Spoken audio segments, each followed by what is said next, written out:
Buenos días familia, buenos días iglesia. Es un placer estar un domingo más con ustedes. Si es la primera vez que nos estás sintonizando o si es la primera vez que estás siguiendo una de nuestras transmisiones en vivo, pues queremos darte la bienvenida. Nos da mucho gusto de que estés escuchando y estoy seguro que Dios tiene un mensaje especial para cada uno de nosotros, ya sea que seas parte de la iglesia o no, ya sea si eres cristiano o no. Espero que Dios pueda hablarte o espero que puedas encontrar palabra para tu vida, para tu corazón. Nosotros somos la Iglesia Renuevo. Mi nombre es Néstor Carrillo y soy pastor de esta iglesia en La Paz, Baja California Sur. Antes de continuar con lo que es el servicio, el mensaje y la alabanza, me gustaría compartir con ustedes algunos anuncios, más que nada solamente un anuncio. Algunos de ustedes me han estado preguntando cuándo vamos a reabrir la iglesia. Como hemos estado anunciando, tenemos como una fecha tentativa el 1 de julio para reabrir las actividades de la iglesia. Estamos como liderazgo platicando para ver cuál es la mejor opción y cómo vamos a hacerlo. Entonces, la próxima semana ya podremos decirles una fecha ya exacta para poder irnos preparando para regresar a las actividades que tenemos como iglesia. Y vamos también a estarles informando cómo vamos a hacer este regreso, qué son las medidas que vamos a estar tomando. También vamos a estarles informando cómo es la manera en la que vamos a regresar, cuáles son las actividades que vamos a realizar para prepararnos para reabrir la iglesia. Entonces, para que permanezcas en contacto, vamos a estar publicando la información en Facebook y también a través de los grupos de WhatsApp. Entonces, para que estés al pendiente de la información que vamos a estar compartiendo.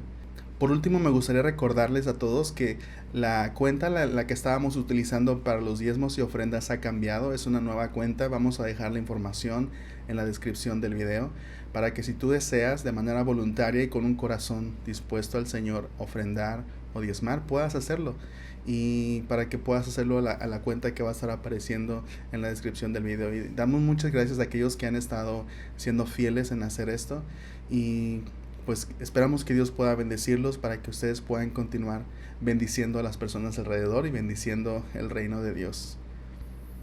¿Qué les parece si continuamos con el tiempo de alabanza y dejamos que nuestro hermano Oscar nos dirija en este momento? Buenos días iglesia, bienvenidos sean a un domingo más, a un servicio en línea de nuestra Iglesia Renuevo, de su iglesia. Pues vamos a comenzar cantando unas canciones, adorando a Dios, recordando quién es Él y cantar estas canciones a Dios. Vamos a orar para comenzar.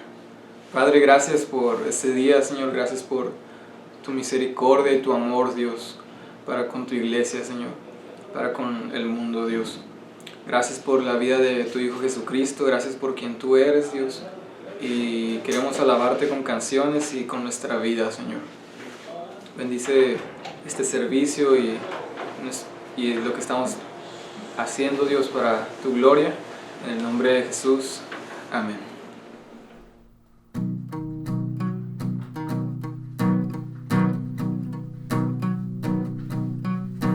Mi vergüenza me sepultó. Yo buscaba un Salvador, mas tu perdón me liberó. Muerto estaba en mi interior, triste un día me vi, Señor, mas tu perdón me liberó. Tu voz me habló y a la muerte venció.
Así es, Señor, tu sangre nos rescató, Dios,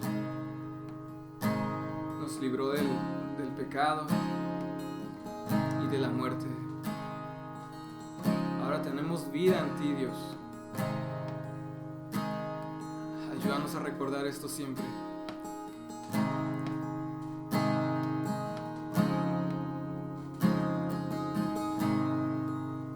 Si tú sientes que estás quebrantado, atrapado en todo tu pecado, Cristo te llama. Si tú crees que no puedes más, de esta fuente deseas tomar, Cristo te llama.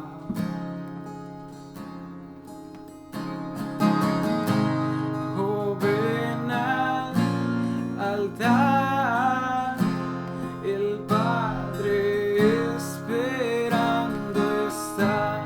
Tu vida fue comprada con sangre de Cristo Jesús.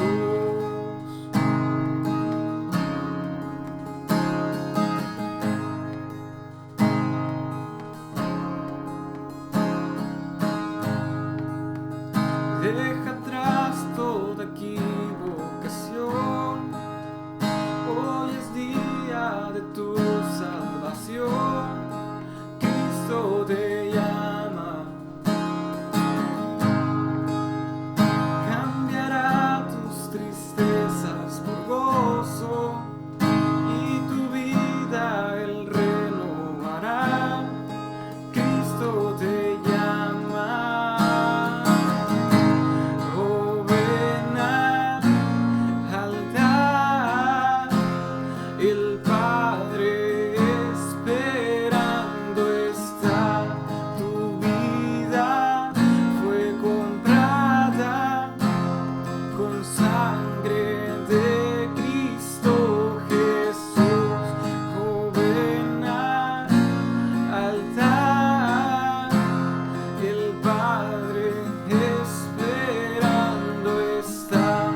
Tu vida fue comprada con sangre de Cristo Jesús.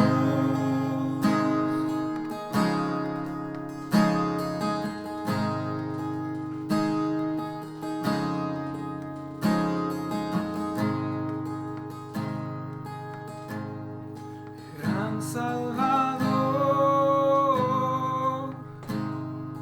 maravilloso es, canta aleluya, Cristo vive. toda rodilla se dobla ante Él. Canta aleluya, Cristo vive. Gran Salvador, maravilloso es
el Rey de Reyes me adoptó.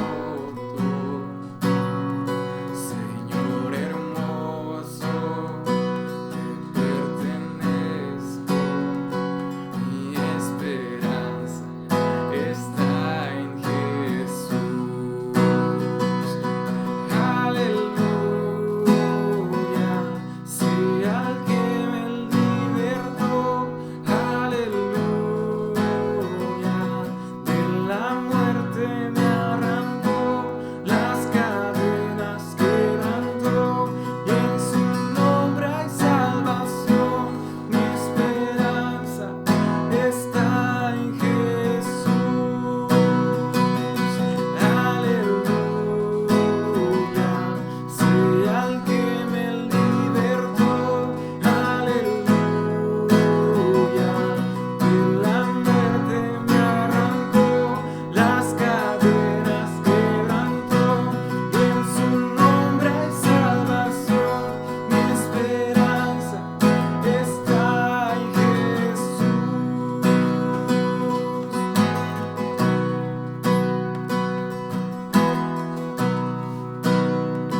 Y tus promesas fueron selladas cuando tu cuerpo resucitó.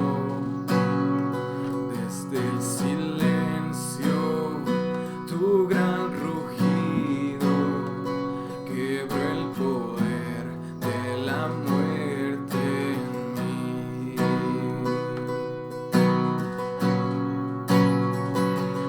Tus promesas fueron selladas cuando tu cuerpo resucitó. Desde el silencio, tu gran rugido quebró el poder de la muerte en mí. La victoria está en ti.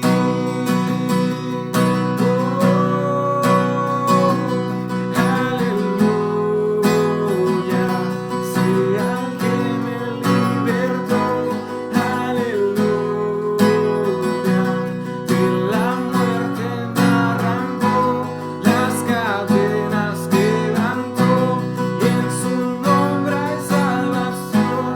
Mi esperanza está en Jesús. Aleluya, sí al que me libertó. Aleluya, de la muerte me arrancó, las cadenas quebrantó, y en su nombre hay salvación. Mi esperanza está en Jesús. Mi esperanza está en Jesús. Mi esperanza está en Jesús.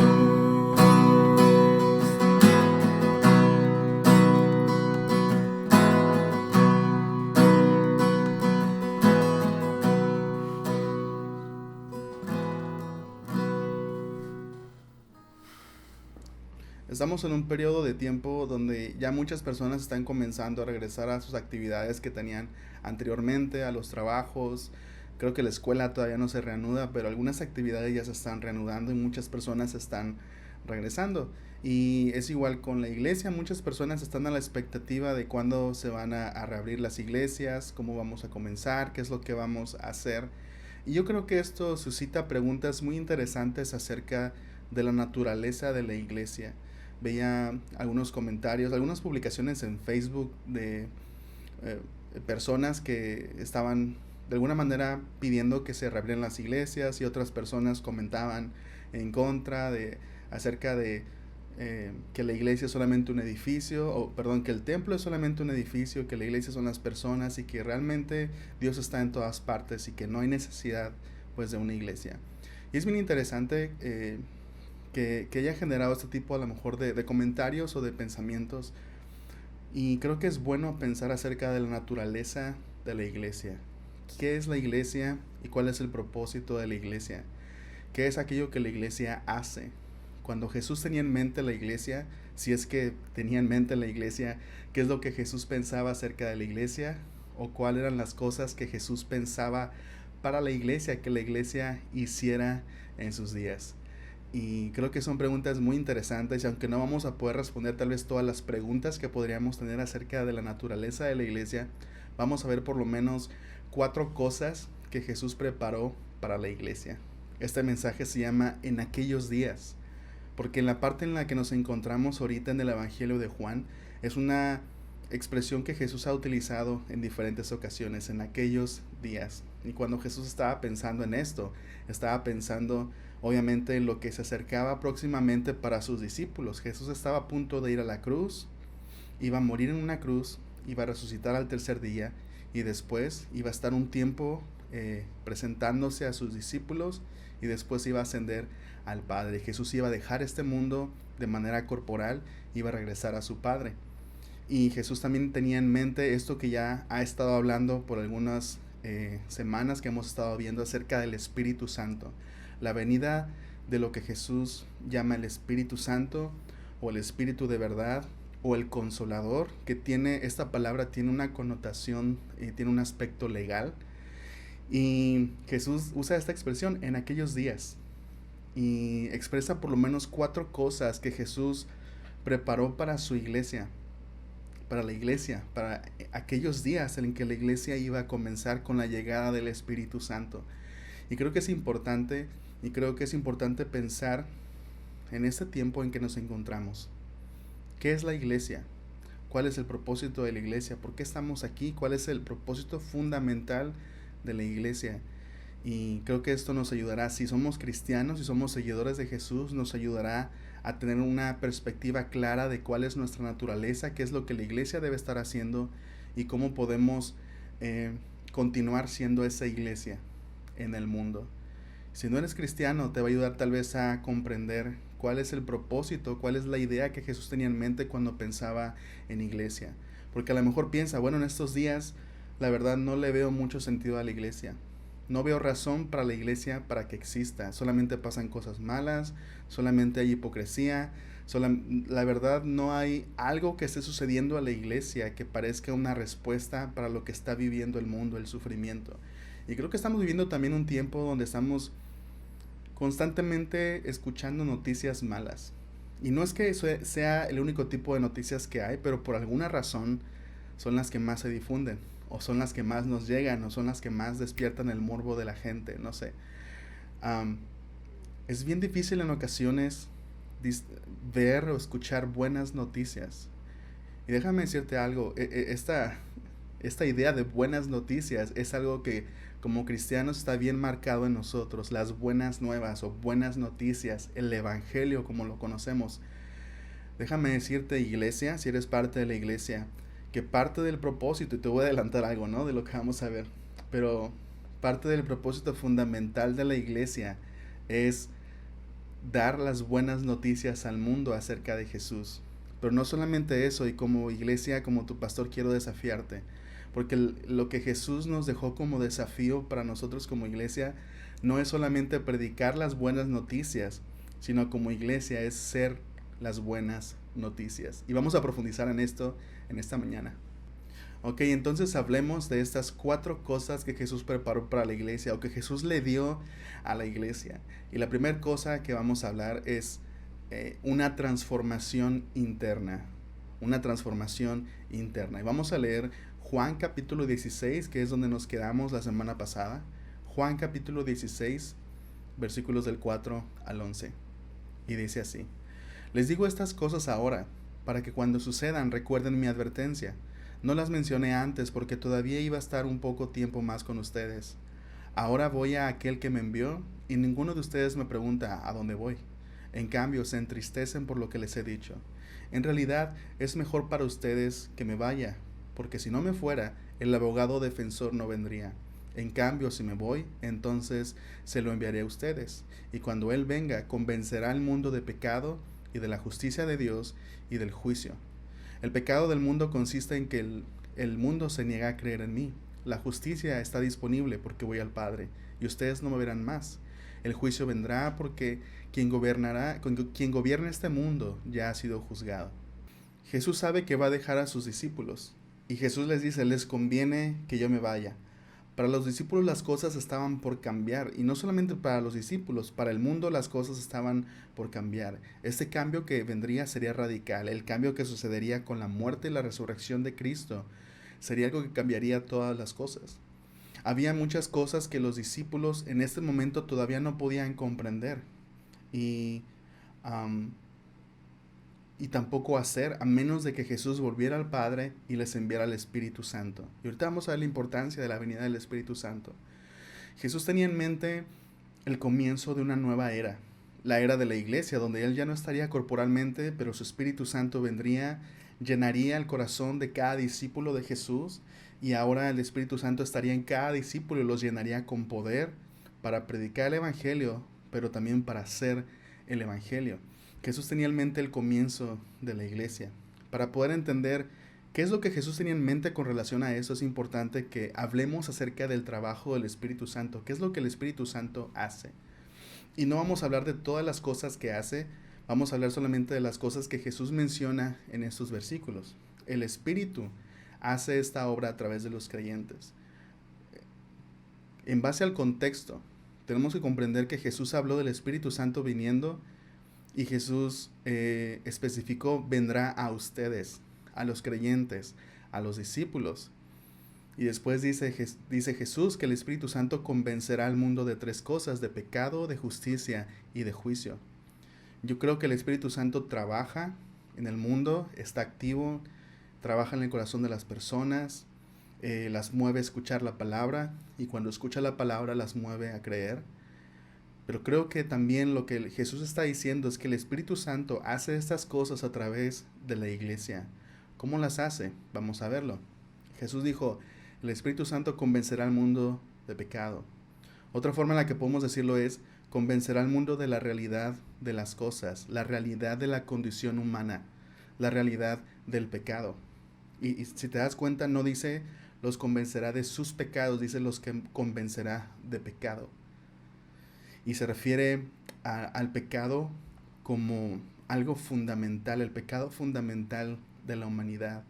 El pecado de no creer, que es una violación en contra del diseño de Dios para la humanidad. Eso es el pecado. El pecado viene a destruir, viene a distorsionar la belleza que Dios pretendía para la humanidad y el diseño que Dios pretendía para la humanidad. Todo pecado causa esta destrucción de la belleza que Dios pretendía para la humanidad. El Espíritu Santo convencerá al mundo de la realidad del pecado, de la realidad de la condición humana, que se expresa en el hecho de no creer en Jesús. Y yo he dicho constantemente a través de esta serie en el Evangelio de Juan, que el problema de la incredulidad de las personas, lo vemos en el ejemplo con Jesús, y creo que en el ejemplo todavía en nuestros días, más que un problema de evidencia para no creer, era un problema de orgullo, ¿no? Si en verdad las personas están dispuestas a poner a Jesús en el centro, no solamente de creer que Jesús existió históricamente, sino de creer que Jesús era quien decía ser, el Hijo de Dios, el centro de todas las cosas. Entonces el Espíritu Santo convencerá al mundo de pecado, y lo hará a través de la evidencia de la iglesia, de cómo la iglesia vive, de una vida alternativa que la iglesia vive, y de esa manera convencerá al mundo. Sigamos avanzando. La naturaleza del cambio verdadero. Jesús dijo, convencerá al mundo también de justicia, y esta justicia se refiere, una palabra más adecuada sería convencerá al mundo de rectitud. Es decir, convencerá al mundo acerca de la naturaleza del cambio verdadero, de cómo una persona llega a ser recta, de cómo una persona llega a ser justa. Porque la idea común en el mundo es que una persona llega a ser recta o llega a ser justa a través de las cosas que hace.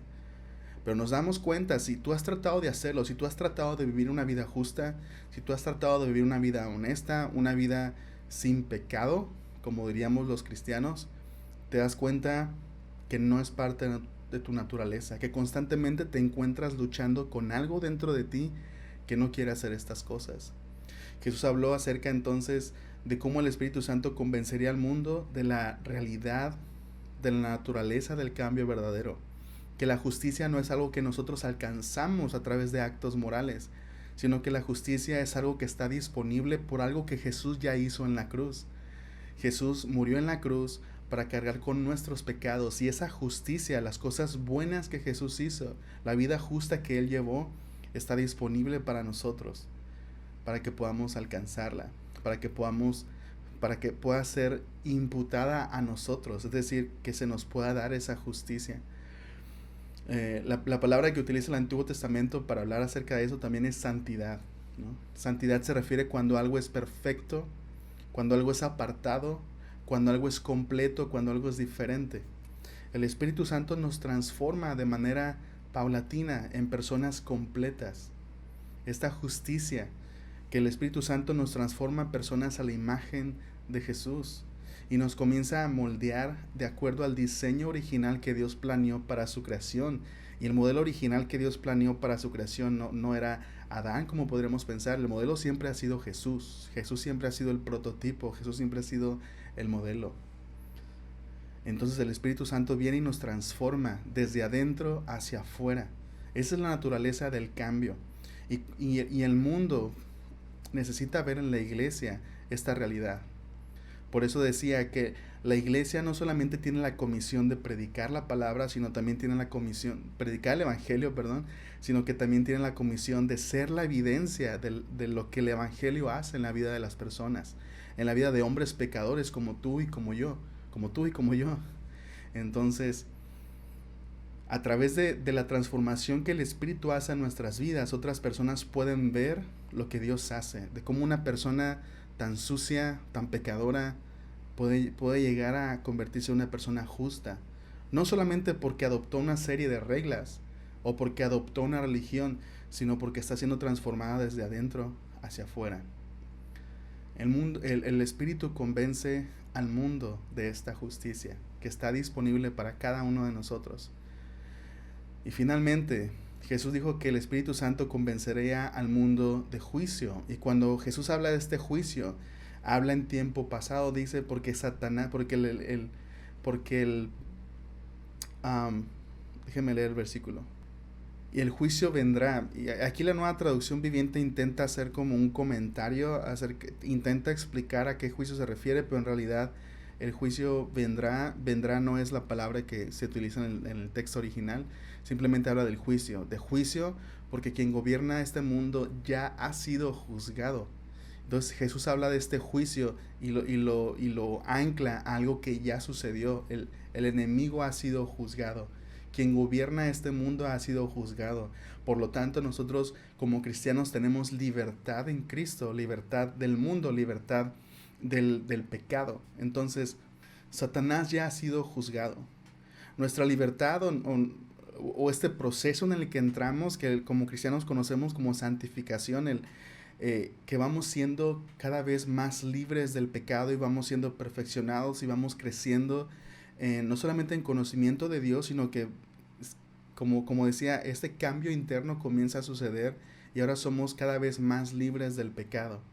Eso es algo que como cristianos tenemos acceso, porque el enemigo ya fue juzgado. Entonces, como cristianos tenemos esta libertad disponible y como cristianos necesitamos predicar esta libertad, pero también necesitamos ser evidencias de esta libertad en Cristo para el mundo.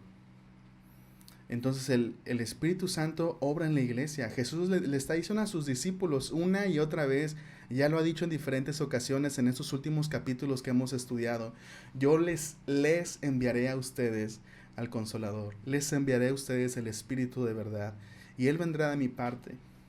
Y Jesús no dice que lo está enviando al mundo, sino a nosotros. Y lo que hace nosotros, de hecho lo dijo en el capítulo pasado, el Espíritu Santo les dará testimonio a ustedes, pero ustedes también deben dar testimonio de mí. Entonces lo que el Espíritu hace en nosotros debe convertirse en el testimonio que nosotros damos al mundo.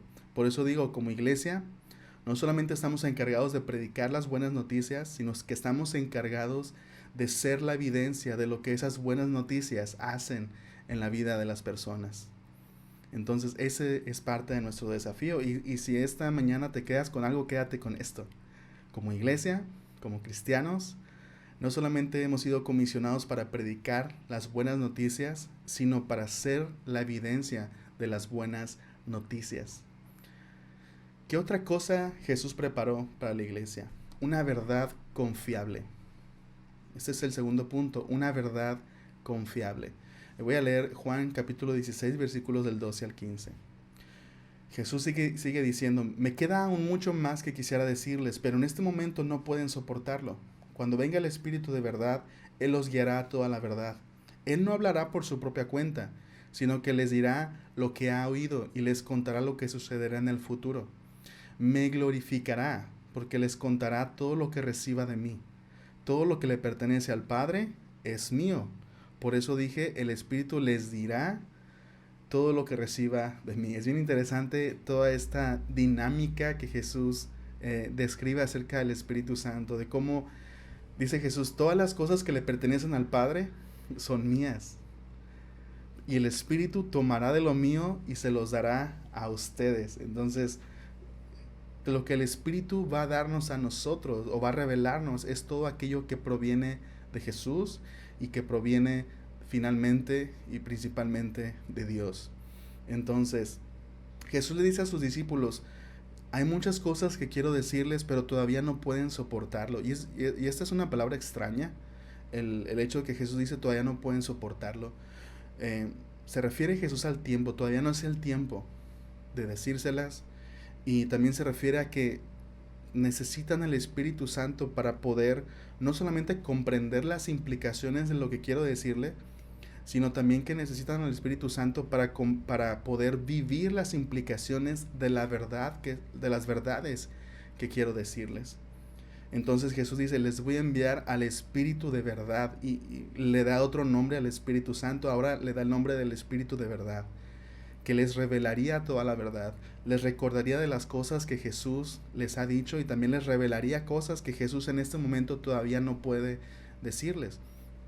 Creo que aquí hay una referencia directa, primeramente, a los apóstoles, a los discípulos, que hay cosas que todavía Jesús no podía decirles a ellos, pero que se las diría después, que necesitaban que el Espíritu Santo viniera a ellos. Y creo que es una referencia directa a los escritos del Nuevo Testamento, a esta verdad que les iba a ser revelada a ellos, a los discípulos. Jesús ha dicho en el capítulo anterior, mencionaba cómo ellos debían dar testimonio porque estuvieron con Él desde el principio de su ministerio, y en este caso se refiere específicamente a los apóstoles que estuvieron con Él desde el principio de su ministerio terrenal. Conocemos la historia. Tras la llegada del Espíritu Santo, en Hechos capítulo 2, la iglesia cobró un poder extraordinario. Los discípulos fueron cambiados tremendamente. Vemos que comenzaron a predicar con valentía, con poder, con amor. Y vemos que muchas personas se convirtieron. Y esto fue debido a la llegada del Espíritu Santo. Y cómo de una manera especial el Espíritu Santo a través de todo esto estaba confirmando que algo nuevo estaba sucediendo. Entonces, nosotros en el Nuevo Testamento tenemos el testimonio de aquellos que estuvieron con Jesús desde el principio de su ministerio y que escribieron estas cosas una vez que el Espíritu Santo vino a ellos y pudieron ahora soportar estas cosas que Jesús todavía no podía decirles. Ahora las pueden comprender, y no solamente eso, ahora pueden vivirlas porque tienen el Espíritu Santo. Es bien interesante porque si una persona que no es cristiana, que no tiene el Espíritu Santo en su vida, si una persona así dijera, ok, no quiero ser cristiano, simplemente quiero adoptar los principios que Jesús enseñó y quiero vivirlos. No importa qué tanta fuerza de voluntad tenga esa persona, los principios de Jesús, si quieres adoptar los principios que Jesús enseñó sin tener al Espíritu Santo en tu vida, vas a darte cuenta que vas a estar luchando en contra de tu naturaleza. Que ser cristiano no significa simplemente adoptar una serie de reglas, sino que ser cristiano significa tener una nueva relación con Dios y tener al Espíritu Santo en tu vida que produce estas cosas en ti. Entonces tenemos esta verdad confiable que Jesús preparó para nosotros. Jesús dijo, el Espíritu me glorificará a mí. Es decir, el Espíritu Santo, como decíamos, tomará las cosas que ha escuchado de mí y se las dirá a ustedes. Y Jesús dijo también, todo lo que el Padre tiene es mío. Así que el Espíritu Santo nos habla acerca de Jesús y nos habla acerca de las cosas que Jesús dijo. Y el Espíritu Santo básicamente nos guía a Jesús, nos permite escuchar a Jesús y pone a Jesús en el centro. Y como iglesia necesitamos tener esto bien claro, porque la manera de poder ser una iglesia cristocéntrica es ser guiados por el Espíritu Santo, porque el Espíritu Santo nos guía a toda la verdad, nos da testimonio acerca de Jesús y pone a Jesús en el centro, glorifica a Jesús. Entonces ya hemos hablado de dos cosas. Hemos hablado de que Jesús preparó una transformación interna, una verdad confiable, y ahora vamos con el tercer elemento: completo acceso al corazón de Dios. Completo acceso al corazón de Dios. Juan 16, del 20 al 24. Les digo la verdad, ustedes llorarán y se lamentarán por lo que va a sucederme, pero el mundo se alegrará. Ustedes se lamentarán, pero su dolor se convertirá de pronto en una alegría maravillosa. Será como una mujer que sufre dolores de parto, pero cuando nace su hijo, su angustia se transforma en alegría, porque ha traído una nueva vida al mundo. Así que ahora ustedes tienen tristeza, pero volveré a verlos. Entonces se alegrarán y nadie podrá robarles esa alegría. Ese día no necesitarán pedirme nada. Les digo la verdad, le pedirán directamente al Padre y Él les concederá la petición porque piden en mi nombre. No lo han hecho antes. Pidan en mi nombre y recibirán y tendrán alegría en abundancia. Ok, no vamos a ver solamente 4 cosas, vamos a ver 5 cosas. Perdón si me confundí, pero vamos a ver 5 cosas, así que estas últimas vamos a verlas un poco más rápido y concentradas. Jesús sabe que sus discípulos van a experimentar una tremenda tristeza por las cosas que van a suceder. Van a arrestar a Jesús, van a matarlo. El mundo de sus discípulos va a ser totalmente destruido cuando ellos vean que su maestro es asesinado, cuando vean que el hombre que dijo que era el Hijo de Dios está clavado en una cruz, ensangrentado y desnudo. Pero Jesús les dice, pero su tristeza se convertirá en gozo. Y pone una ilustración bien padre, la ilustración de una mujer embarazada. Y dice, será como una mujer embarazada. Será una mujer con dolores de parto, que tiene estos dolores de parto, pero que después ve y que después cuando nace su hijo o su hija, esa tristeza o ese dolor se transforma en gozo. Y es bien interesante porque esa es una realidad constante en la vida de nosotros como cristianos. Hay muchas cosas que van a causarnos tristeza por la causa de Jesús. Siguiendo a Jesús va a haber muchas cosas que nos van a causar dolor. O a lo mejor hay muchas cosas que nos han causado dolor en el pasado. Pero cuando estamos con Jesús, muchas de esas cosas pueden transformarse en gozo. Y a pesar de que en su momento fueron cosas dolorosas, Dios puede transformarlas o puede traer de esas cosas un fruto que cause gozo a nuestras vidas. Entonces hay gozo en la vida cristiana. Y hay un gozo, dice Jesús, que nadie puede robarnos. Obviamente Jesús está hablando acerca de su resurrección, que es una esperanza que ya nadie puede quitarnos. Cristo resucitó y está sentado a la diestra de Dios. Hay promesas que como cristianos tenemos que nadie nos puede robar.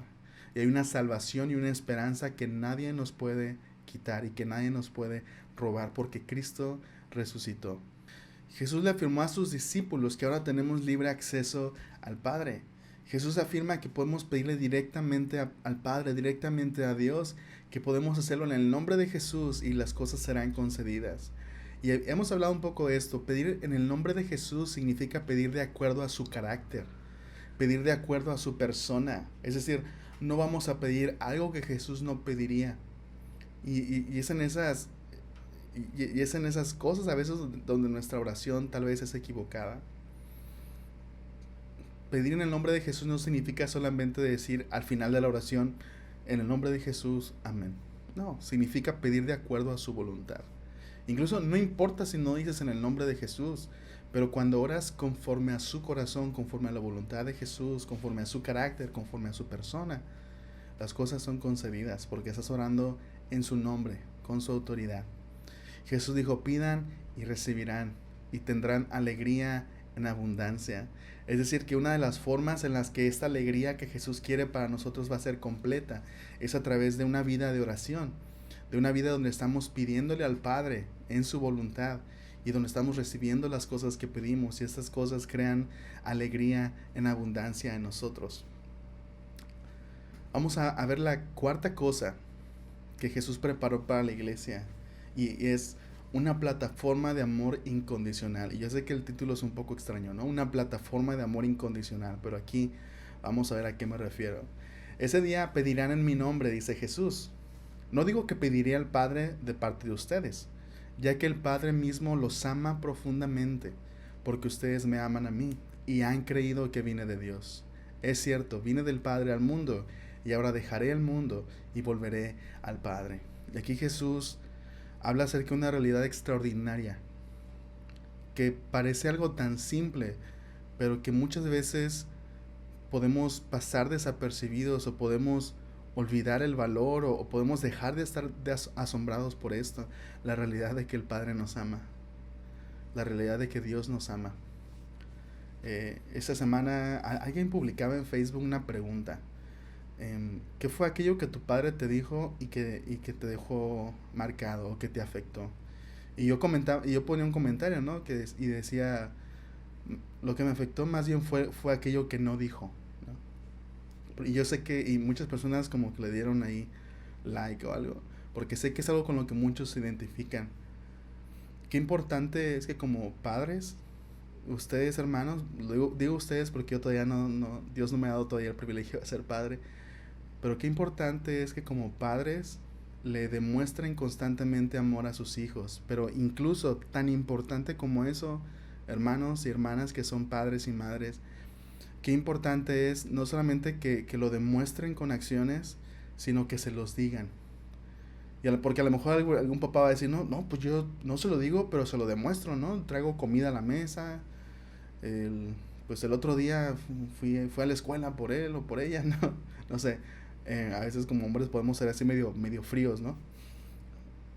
Es importante demostrar amor, pero también es importante comunicarlo o decirlo. Decirle a tus hijos, a tus hijas cuánto los amas, el valor que tienen, es bien importante. Gran parte ahorita de los problemas que hay en los adolescentes y en los jóvenes tienen que ver con relaciones difíciles con sus papás, o esta falta de comunicación, o esta falta de recordarles el valor que tienen. Y como les digo, no solamente de demostrarlo, porque yo sé, papás, que ustedes son buenos papás y mamás. Yo sé que ustedes demuestran su amor a sus hijos y que se sacrifican por ellos y que hacen tantas cosas por ellos. Pero qué importante es decirles que los amas y abrazarlos. Y yo sé que en este momento mi mamá me está mirando con ojos raros porque dice que cuando me abraza que me pongo duro, ¿no? Que no soy muy sensible a los abrazos, pero eso es otro tema. Qué importante es. Imagínate, si es tan importante en el aspecto humano con nuestros papás terrenales, qué tan importante no es con nuestro Padre espiritual. Y déjame decirte algo, la Biblia está repleta de versículos donde Dios nos recuerda de su amor por nosotros. Y a veces puede parecer algo tan obvio, pero vemos en la Biblia y a veces podemos ser admirados por los milagros, por las cosas tan padres que Dios hizo, pero hay versículos donde Dios no solamente habla de estas cosas, sino que Jesús dice, donde Dios dice, las hice esto porque te amo. Todo esto que sucedió es porque te amo. Y qué importante es recordar el amor de Dios. Y por eso este punto es, Jesús proveyó para nosotros una plataforma de amor incondicional. Porque el amor a veces es eso, es una plataforma desde la cual podemos vivir una vida diferente. Donde el amor de Dios nos eleva, donde el amor de Dios nos da la fuerza, nos da la seguridad para vivir las cosas que Él quiere que nosotros vivamos, o para tomar las decisiones que Él quiere que nosotros tomemos. Qué importante es recordar el amor de Dios todos los días. Qué importante también es animarnos unos a otros, recordándonos el amor de Dios todos los días. Es algo que muchas veces Pablo mencionaba en sus oraciones, quiero que ustedes conozcan la profundidad del amor de Dios. Quiero que comprendan el amor de Dios por ustedes. Porque personas amadas son capaces de amar a otros. Es fácil cuando olvidamos que somos amados. O simplemente cuando olvidamos que somos amados, o cuando no tenemos una comprensión completa del amor de Dios por nosotros, cuando olvidamos que somos amados, es fácil caer en los engaños del enemigo. Es fácil que el mundo distorsione nuestra identidad. Es fácil escuchar otras voces. Y es fácil que nos dejemos impactar por esas voces. Cuando olvidamos el amor de Dios, es más difícil salir de un pecado que se ha convertido en un hábito en nuestras vidas. La realidad del amor de Dios debe darnos esas fuerzas y esa seguridad para poder luchar desde ese amor como una plataforma. Es bien triste, pero muchas personas ven el amor de Dios como algo que tienen que ganar cuando hacen las cosas bien, ¿no? Y muchas veces podemos caer en eso. Vemos el amor de Dios como algo que tenemos que ganar haciendo cosas buenas. Pero la realidad es que el amor de Dios es aquello que nos da las fuerzas para vivir haciendo el bien. Déjame decirte esta frase. Igual, si no te vas con muchas cosas de este mensaje, escucha esta frase. Ser cristiano no es una religión que adoptas. Ser cristiano es cuando Dios te adopta. Hay una gran diferencia. Ser cristiano no es una religión que adoptas. Ser cristiano es cuando Dios te adopta y te hace parte de su familia y te ama con un amor incondicional, y ahora ya no eres alguien alejado, ahora eres su hijo. Y como su hijo, tú no te puedes divorciar de Dios y Él no te va a abandonar. Como su hijo, tienes su amor incondicional disponible para ti.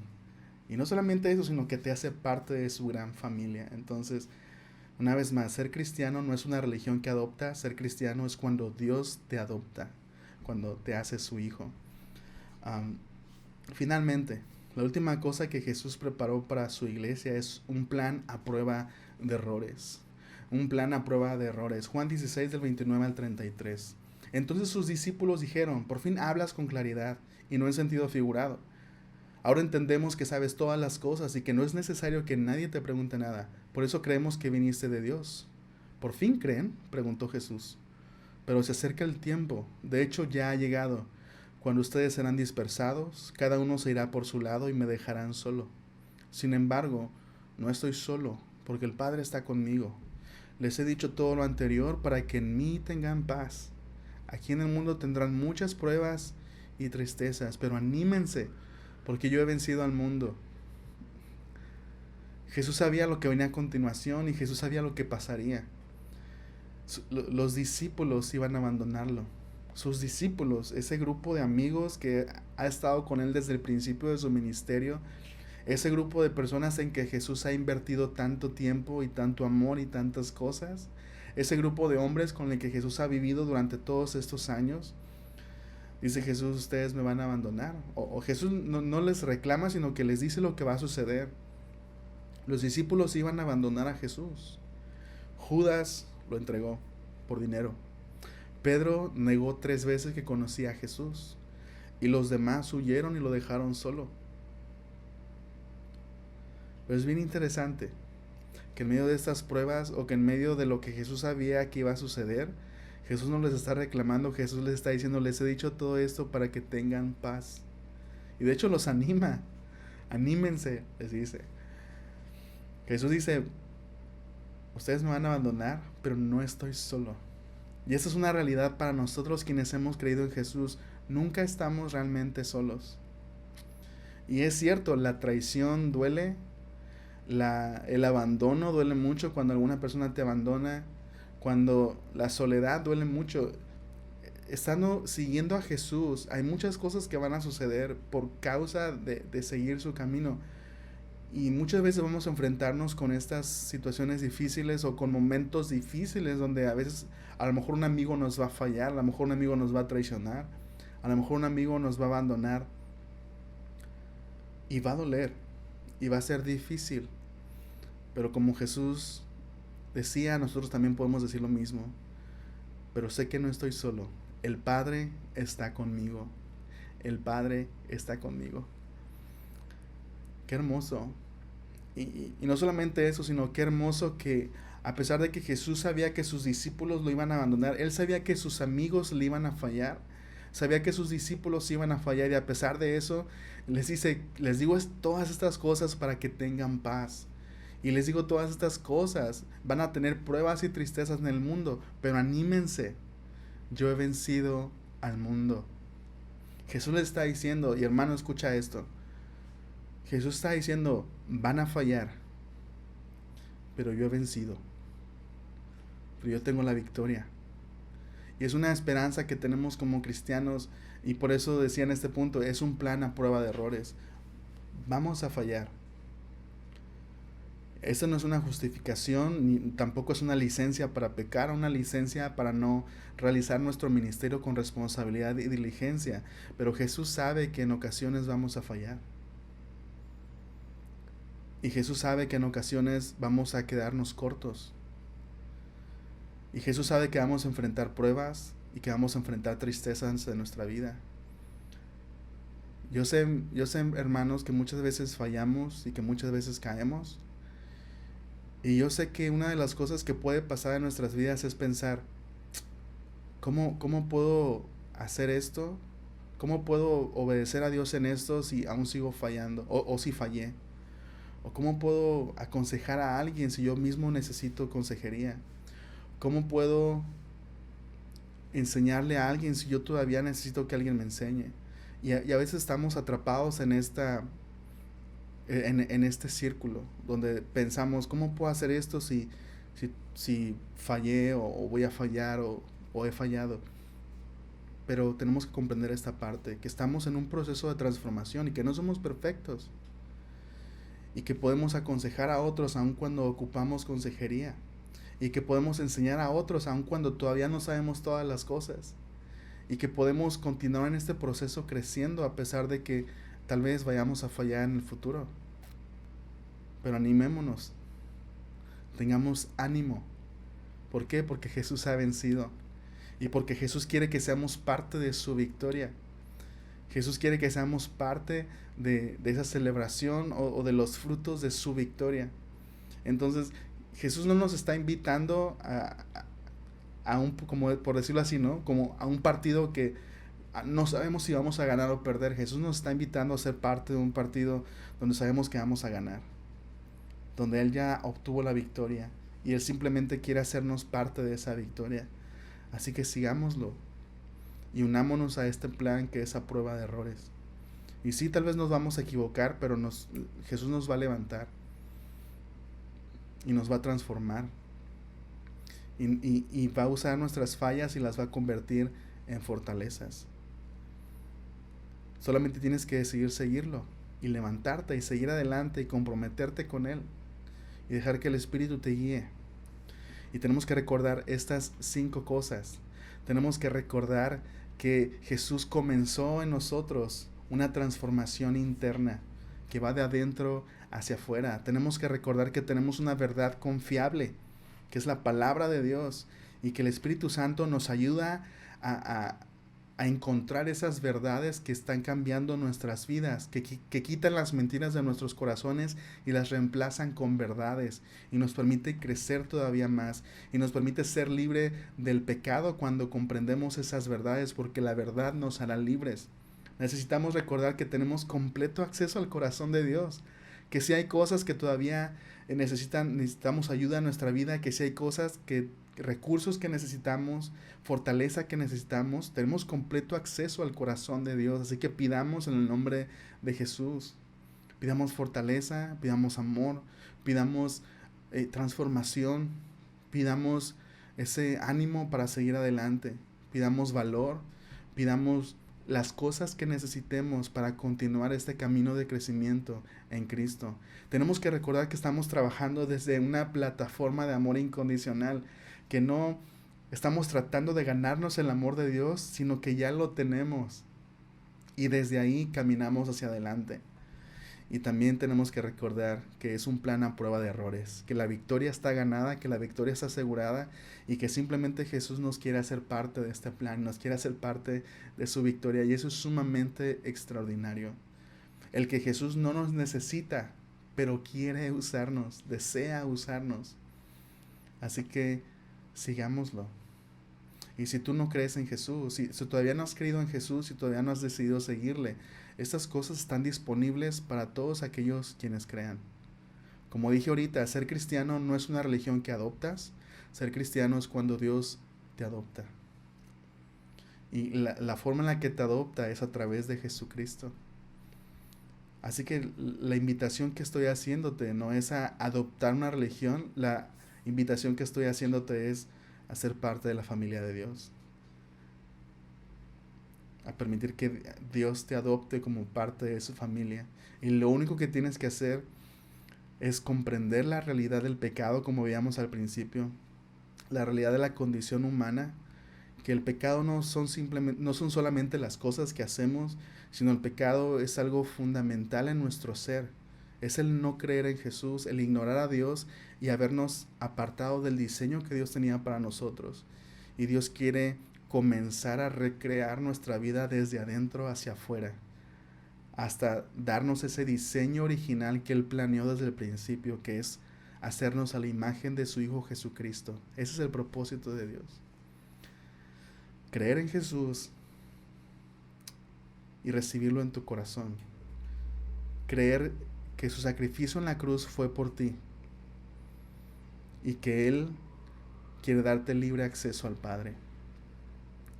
Es simplemente eso, es a través de la fe, es a través de creer en Jesús y de hacerlo el centro de tu vida, porque finalmente eso es en lo que creemos. No creemos solamente que Él existió, creemos en que Él es quien dice ser.